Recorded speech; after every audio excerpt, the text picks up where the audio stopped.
a new C word in the horse world is colic. If you own horses long enough, chances are that you will probably own a colicky horse at some point. I have had horses suffer from colic, and I wanted to learn more. So I did some research, and the more I read, the more I understood. Hello, my name is Cheyenne Walter, and I'm from the Custer County 4-H Horse Club. Did you know that approximately 900,000 horses nationwide will suffer an episode of colic just this year? And more than 64,000 of those horses will face life-threatening problems due to colic? These statistics show why I think horse owners should know about colic, so that they can be prepared if it happens to one of their own horses. An explanation of colic is simple. Colic is a general term meaning abdominal or stomach pain. It is also simply just a stomach ache, although sometimes it is a really bad, threatening stomach ache. Colic is always cause for concern, as it can easily turn into a medical emergency. So, what exactly goes wrong? Before we get into that, we need to know the basics of how the horse's gastrointestinal system works. After food enters the foregut, which is the small intestine in the stomach, it arrives at the hindgut, which is the cecum. In the cecum, forage is digested and broken down by friendly bacteria that turn fiber into fatty acids, which the horse can use for energy. Now let's look at the anatomy of the problem. Are you serving up trouble? Let's see. Typical fortified grain is full of single carbohydrates such as sugars and starches, which are very different from the structural carbohydrates that are in many forages. This is problematic for your horse in his hindgut if you feed him large meals. Large grain meals are difficult for the stomach and small intestine to digest sugars and starches fast enough. This is because the hindgut wasn't meant to digest simple carbohydrates. It can alter the delicate pH balance and lead to problems such as colic and diarrhea. Next, let's look into the graze anatomy. In your horse's natural habitat, they would be grazing for approximately 17 hours a day to meet their nutritional needs. As a result, their digestive system was designed to have a slow and steady intake of carbohydrates like grass and hay.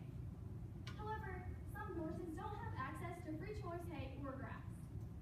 Unfortunately, this contributes to unhealthy hindgut and problems and causes of colic. Let's look into those causes of colic. Gas accumulation, which is the most common but the least life-threatening. Changes in feed, which can cause feed impaction in the large and small intestines.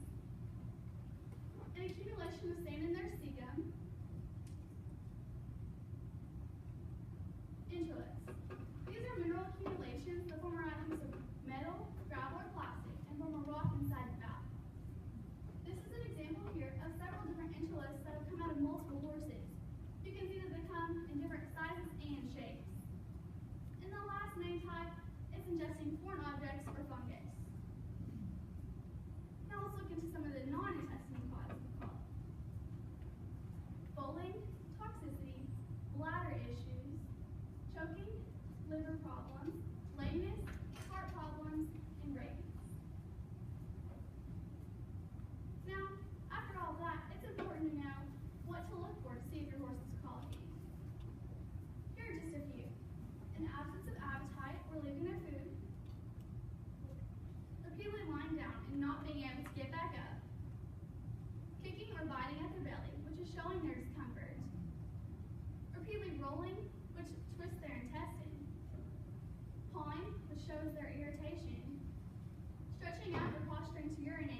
and my two horses. This is Don. He was my very first horse. And unfortunately, he's the very first horse that ever colicked on us. We walked him all day because our veterinarian was out of town. Sometimes Don would just lie down and we could not get him back up. This resulted in a twisted intestine. As soon as our veterinarian became available that night, we took Don to the clinic, but his case to spirit and passed away. This is my sister's horse, Jack. He colicked on us this past year. But since we've been through it before and knew more about it, we could save him. Jack had been kicking at his stomach, which was showing his discomfort. It's important to spend time with your horses so that you know what behavior is normal and so you can easily pick out the abnormal. We had caught it early, so we went to town and got some sand clear, a product that is made of psyllium crumbs. It clears out all of the sand and any other foreign objects that the horse may have ingested. We fed it to him and all of our other horses just in case, and they're graying for 5 days. When you suspect your horse is colicking, there are 2 major things that you can do, eat, or try. The first thing that you need to do is walk your horse. This should relieve any anxiety and prevent rolling, which leads to intestinal twisting. The next thing is if it's been more than 30 minutes and the symptoms are either relentless or increasing in severity, a veterinarian assistance is necessary. Lastly, one of the most important things is to know how to prevent colic.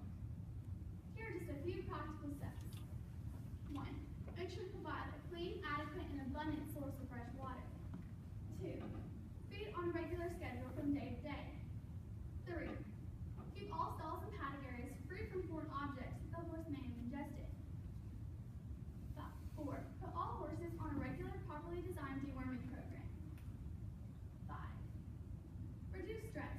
Horses experiencing changes in workload or environment are at a higher risk of intestinal dysfunction. 6. Observe mares before and after falling for any signs of colic. 7. Carefully watch any horses who have had a previous bout of colic, as they're at a greater risk. And lastly, 8. Watch your horse each and every day, based on how much they've eaten versus how much has passed. Remember, good horse management along with common sense and knowing your horse's regular behavior will allow you to avoid situations